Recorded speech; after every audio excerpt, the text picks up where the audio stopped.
ಬಾಗಲಕೋಟೆ ಜಿಲ್ಲೆ ಜಮಖಂಡಿ ನಗರದ ಮುಧೋಳ ರಸ್ತೆಗೆ ಹೊಂದಿಕೊಂಡಿರುವ ಕಟ್ಟೆಕೆರೆಯ ಅಕ್ಕಪಕ್ಕದಲ್ಲಿ ಅಡಗಲ್ ಪೀರ್ ದರ್ಗಾದ ಹತ್ತಿರ ಶ್ರೀ ಬಸವೀಶ್ವರ ಅಮರಾಯಿ ಜಾನುವಾರಗಳ ಜಾತ್ರೆ ಉದ್ಘಾಟನಾ ಸಮಾರಂಭ ಹಾಗೂ ಸ್ವಾಲಗಳ ಉದ್ಘಾಟನಾ ಸಮಾರಂಭ ನಡೆಯಿತು.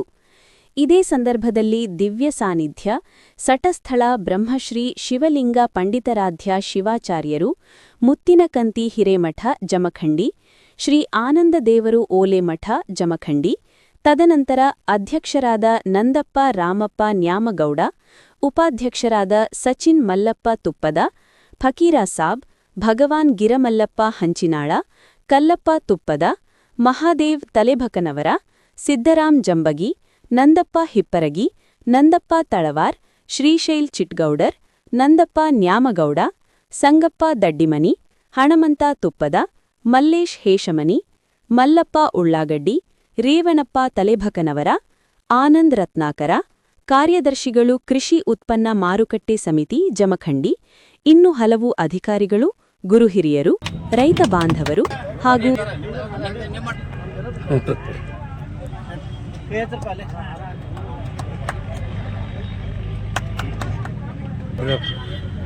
ಪ್ರಾದೇಶಿಕ ಅರಣ್ಯ ಇಲಾಖೆಯನ್ನು ಉದ್ಘಾಟನೆ ಮಾಡಬೇಕು.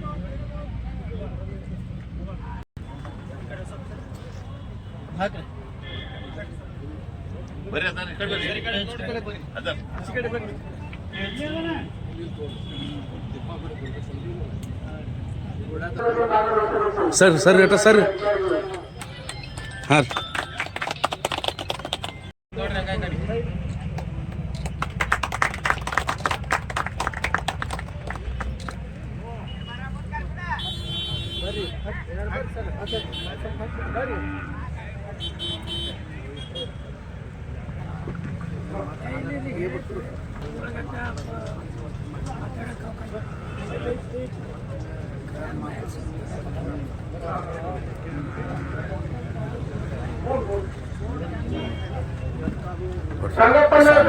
ತಾಲೂಕಾ ಪಂಚಾಯತಿ ಪೊಲೀಸ್ ಸ್ಟೇಷನ್ ಆ ಜಾಗದಾಗ ಅಲ್ಲಿ ಮಾಯನಗಿಡಗಳಿದ್ದು, ಆ ಮಾಯನಗಿಡಗಳಲ್ಲಿನ ಜಾತ್ರೆ ನಡೆಸ್ತಾ ಇದ್ರು.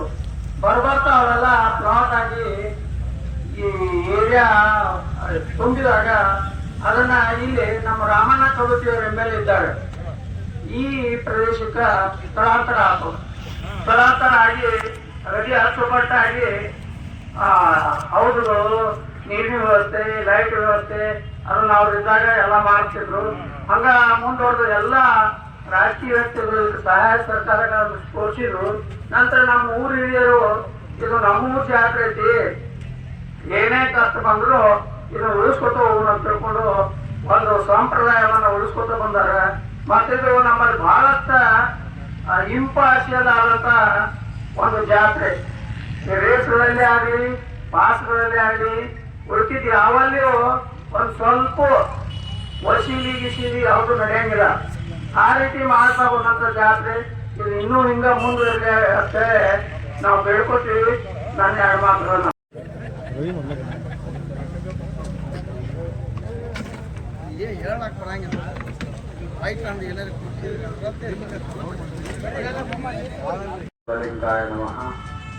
ಪ್ರಾತಸ್ಮರಣೀಯ ಬಸವಾದಿ ಪ್ರಮಥರನ್ನ, ಹಾನಕಲ್ಲ ಕುಮಾರ ಶಿವಯೋಗಿಗಳನ್ನ, ಎನ್ನ ಆರಾಧ್ಯ ಗುರುದೇವ ಅಭಿನವ ಕುಮಾರ ಚನ್ನಬಸವ ಮಹಾಸ್ವಾಮಿಗಳನ್ನ ಎನ್ನ ಹೃದಯ ಮಂದಿರದಲ್ಲಿ ಸ್ಮರಣೆ ಮಾಡಿ ಈ ಅಮರಾಯಿ ಜಾತ್ರೆಯ ನಿಮಿತ್ತ ಬಹಳ ಅದ್ಭುತವಾಗಿ ನಮ್ಮ ರೈತರ ಜಾನುವಾರುಗಳ ಜಾತ್ರೆ ಬಹಳ ಅದ್ಭುತವಾಗಿ ನಡೆದಿದೆ. ಈ ಜಾತ್ರೆಯ ದಿವ್ಯ ಸಾನ್ನಿಧ್ಯವನ್ನು ವಹಿಸಿರ್ತಕ್ಕಂಥ ನಮ್ಮ ಜಮಖಂಡಿಯ ಮುತ್ತಿನಕಂಟಿ ಹಿರೇಮಠದ ಮಾರ್ಗದರ್ಶಕ ಗುರುಗಳೇ, ನಮ್ಮ ಜಮಖಂಡಿಯ ವೈಭವವನ್ನು ಹೆಚ್ಚಿಸುವಂತ ಜಾತ್ರೆ ಅದು ನಮ್ಮ ಜಾನುವಾರ ಜಾತ್ರೆ ಅಂತಕ್ಕಂಥ ನಾವೆಲ್ಲ ಅರ್ಥ ಮಾಡ್ಕೋಬೇಕು. ನಮ್ಮ ತುಪ್ಪತ್ ಸರ್ ಅವರು ಮಾತನಾಡುವಾಗ 80 ವರ್ಷ ಅವ್ರಿಗೆ ಆಗ್ಯದಂತ. ಅದಕ್ಕಿಂತ ಮೊದಲಿನಿಂದನೂ ಸಹಿತ ಈ ಜಾತ್ರೆ ನಡ್ಕೊಂಡು ಬಂದದಂದ್ರೆ ಈ ಜಮಖಂಡಿಯ ಒಂದು ಇತಿಹಾಸವನ್ನ ಎತ್ತಿಳಿಯುವಂತ ಒಂದು ಜಾತ್ರೆ, ಅದು ನಮ್ಮ ಅಮರಾವತಿ ಜಾತ್ರೆ ಅಂತಕ್ಕಂಥ ನಾವೆಲ್ಲ ಅರ್ಥ ಮಾಡ್ಕೊಂಡು, ಇದು ವಿಶೇಷವಾಗಿ ಎಲ್ಲಾ ಜಾತ್ರೆಗಳು ಈಗ ಟ್ರೆಂಡ್ ಹೆಂಗ್ ಆಗ್ಬಿಟ್ಟದಂದ್ರೆ ಎಲ್ಲಾ ಜಾತ್ರೆಗಳು ನಡೆದವಂತಂದ್ರೆ ಅಲ್ಲಿ 6 ಜನಪದ ಕಲಾವಿದರು ಕರೆಸಿ ಒಳ್ಳೆ ಪರಿಸ್ಥಿತಿಯನ್ನು ಹದಗೆಡಿಸಿ ಬ್ಯಾರೆ ವಾತಾವರಣ ನಿರ್ಮಾಣ ಮಾಡಿ ಅಂತ ಜಾತ್ರೆಗಳು ಇವತ್ತಿನ ದಿವಸ ನಮ್ಮ ಮನಸ್ಥಿತಿಯನ್ನ ಕುಗ್ಗಿಸುವಂತ ಒಂದು ಜಾತ್ರೆಗಳು ಈ ಸಮಾಜದೊಳಗೆ ಬಹಳ ಜನ ನಮ್ಮ ಮನಸ್ಸನ್ನ ಕೆರಳಿಸುವಂತ ಜಾತ್ರೆಗಳು ಈ ಸಿನಿಮಾದೊಳಗೆ ಬಹಳ ಜನ ಉಟ್ಕೊಂಡಾವು. ಆದ್ರೆ ಈ ಜಾತ್ರೆ ನಮ್ಮ ಮನಸ್ಸನ್ನು ಕೆರಳಿಸುವಂತ ಜಾತ್ರೆ ಅಲ್ಲ, ನಮ್ಮ ಮನಸ್ಸನ್ನ ಅರಳಿಸುವಂತ ಜಾತ್ರೆ ಯಾವ್ದಂತಂದ್ರೆ ಇದು ನಮ್ಮ ಜಾನವಾರ ಜಾತ್ರೆ. ಎಷ್ಟು ಅದ್ಭುತ! ರೈತರಿಗೆ ಮುಡಿಪದು ಜಾತ್ರೆ. ನಮ್ ಹಿರಿಯರು ಏನೋ ಮಾಡ್ಯಾರ ಅಂದ್ರೆ ಅದಕ್ಕೊಂದು ಕಾರಣ ಇರ್ತದೆ. ನಾವು ಜಮಖಂಡಿ ಹಿರಿಯರು ಹೆಂಗದ ಒಂದ್ ಹಿಡ್ದಾರ ಅಂದ್ರೆ ಅದು ದಂಡಿಗೆ ಹಚ್ಚು ಮಟ್ಟ ಬಿಡೋರ ಅದ. ಅದಕ್ಕ ಬಹಳ ವರ್ಷದಿಂದ ನಾವು ಆ ವರ್ಷದ ಜಾತ್ರೆಗೆ ಬಂದಿದೆ, ಈ ವರ್ಷದ ಜಾತ್ರೆ ಬಂದಿದೆ.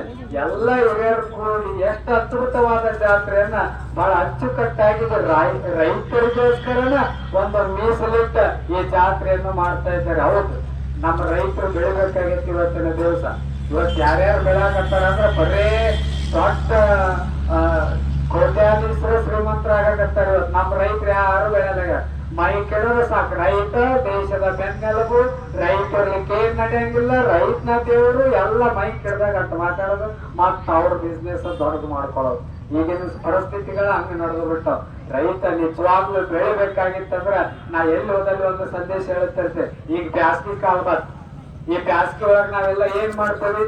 ಮನ್ಯಾಗ ಬಿಸಿಲು ಬಾಳ ಐತೆ ಅಂತ ತಿಳ್ಕೊಂಡು ಏನ್ ಮಾಡ್ತೇವ? ಕೋಲ್ಡ್ ಡ್ರಿಂಕ್ಸ್ ಕುಡಿಯಕ್ ಸ್ಟಾರ್ಟ್ ಮಾಡುತ್ತೇವೆ. ಅವ್ರ ಫ್ಯಾಕ್ಟ್ರಿ ತೆಗೆದು ಬಿಸ್ನೆಸ್ ಮ್ಯಾನ್ಗಳು ಯಾವ ಕೋಟ್ಯಾಧೀಶರ ಯಾವ ಫ್ಯಾಕ್ಟ್ರಿ ಹಾಕಿ ಅದ್ರೊಳಗೆ ಕೆಮಿಕಲ್ ಹಾಕಿ ನಮ್ಮ ಆರೋಗ್ಯವನ್ನ ಹಾಳು ಮಾಡುವಂತ ಕೋಲ್ಡ್ ಡ್ರಿಂಕ್ಸ್ ಎಲ್ಲ ನಾವು ಕುಡಿಯಾಕತ್ತೇವಿ. ಆದ್ರೆ ನಮ್ಮ ರೈತ ಬೆಳೆದಿರ್ತಕ್ಕಂಥ ಕಬ್ಬಿನ ಹಾಲು ನಾವೆಲ್ಲರೂ ಸಹಿತ ಕೊಡಿದಾಗ, ನಮ್ಮ ರೈತ ಬೆಳೆದ ನಿಂಬೆ ಹಣ್ಣಿನ ಜ್ಯೂಸ್ ಮಾಡ್ಕೊಂಡು ಕೊಡಿದಾಗ, ನಮ್ಮ ರೈತ ಬೆಳೆದ ಹಾಲಿನಿಂದ ಹೈನುಗಾರಿಕೆ ಮಾಡಿ ಮಜ್ಜಿಗೆಯನ್ನು ಕೊಡಿದಾಗ ನಮ್ಮ ರೈತ ಬೆಳಿತಾನ ಅಂತಕ್ಕಂಥ ಸತ್ಯ ನಾವೆಲ್ಲ ಅರ್ಥ ಮಾಡ್ಕೋಬೇಕು. ರೈತರನ್ನ ಯಾವಾಗ ಆರ್ಥಿಕತೆ ಒಳಗೆ ರೈತರ ನಾವೆಲ್ಲ ಬೆಳೆಸ್ಬೇಕಾಗಿರ್ತಂದ್ರೆ ರೈತ ಬೆಳೆದ ಯಾವಾಗ ನಾವು ಈಗಿನ ಪರಿಸ್ಥಿತಿ ನೋಡಿ ಯಾವ ನಮ್ಮ ಆರೋಗ್ಯ ಯಾವ ಮಾಡ್ತಾವ, ಒಳಗ್ ಚಂದ ಎಸಿ ರೂಮ್ದೊಳಗ ಫ್ರೀಜ್ನಾಗ ಇಟ್ಟು ಮಾಡ್ತಾವ. ನಮ್ಮ ಆರೋಗ್ಯ ಯಾವ ಚಲೋ ಇಡ್ತಾವ ಅದನ್ನ ಬೀದಿ ಒಳಗೆ ರಸ್ತೆ ಒಳಗೆ ಕಾಯಿಪಲ್ಲೆ ಇಟ್ಟು ಮಾಡ್ತೇವೆ. ಈಗಿನ ಪರಿಸ್ಥಿತಿ ಇಲ್ಲಿ ಬಂದ ಹಿಂಗಾದಾಗ ನಮ್ಮ ರೈತರು ಯಾವಾಗ ಬೆಳಿತಾರ ಅಂತಕ್ಕಂಥ ನಾವೆಲ್ಲ ಅರ್ಥ ಮಾಡ್ಕೊಳ್ಬೇಕು. ಈಗ ಎತ್ತಿನ ಕಾಲ ಹೋಗಿರ್ತೀವಿ, ಎತ್ತಿಲಿಗೆ ಎಲ್ಲ ಟ್ರ್ಯಾಕ್ಟರ್ ನೀಗ್ಲ ಹೋಗಿದ್ವಿ, ಎಲ್ಲ ಟೆಕ್ನಾಲಜಿ ಈಗ ಬಾಳ ಮುಂದುವರೆದ್ಬಿಟ್ಟದ. ಎಲ್ಲ ಸಹಿತ ಏನು ಹೋಗಿಲ್ಲ. ಈಗ ಮೊದಲು ಎಲ್ಲ ರೈತ ಎತ್ತಿನ ಬಂಡಿ ಕಟ್ಕೊಂಡ್ ಕೊಚ್ಚಿ ಕಟ್ಕೊಂಡ ಹೊಲಕ್ ಹೋಗಿ ಕಚ್ಚಿ ತಲೆ ಮ್ಯಾಗ ಕಚ್ಚಿ ಹಿಂದ ಕಚ್ಚಿ ಕಟ್ಟಿ ತಲೆ ಮ್ಯಾಗ ಟಾವೆಲ್ ಸುತ್ಕೊಂಡ ಬೇಸಿ ಬೆವ್ರ ಹನಿ ಬರಂಗ ತೊಡೆದ ಮತ್ತ ತಂಪ ಗಿಡದ ತಳಕ್ ಕುಂತು ಊಟ ಮಾಡಿದ್ರ ಅಮೃತ ತಿಂದಂಗ ಕುಡಿದಂಗ ಅಕ್ಕಿತ್ತವ್ರಿಗೆ ರೈತರಿಗೆ. ಈಗ ಏನಿಲ್ಲ. ಈಗ ರೈತರು ಹೆಂಗಾಗಿರ್ತಾನ 3 ತರ ರೈತರು ಅದಾರ ಈ ಜಗತ್ತಿನ. ಒಂದೇದು ಫೋನಿನ ರೈತ, ಎರಡನೇದು ಒಟ್ಟಿನ ರೈತ, ಮೂರನೇದು ಕಚ್ಚಿ ರೈತ. ಫೋನಿನ ರೈತ ಅಂದ್ರ ಯಾರಿಗ ಕರೀತಾರ ಅಂದ್ರ ಮನ್ಯಾಗ ಕುಂತು ಫೋನ್ದಾಗ ಮಾತಾಡೋದು, ನೀರ್ ಬಿಟ್ಟೇನೋ, ಔಷಧ ಹೊಡೆದೇನೋ, ಗೊಬ್ಬರ ಹಾಕೇನೋ, ಇವ್ರಿಗೆ ಏನಂತ ಕರೀತಾರ? ಫೋನಿನ ರೈತರು ಅಂತ ಕರೀತಾರ.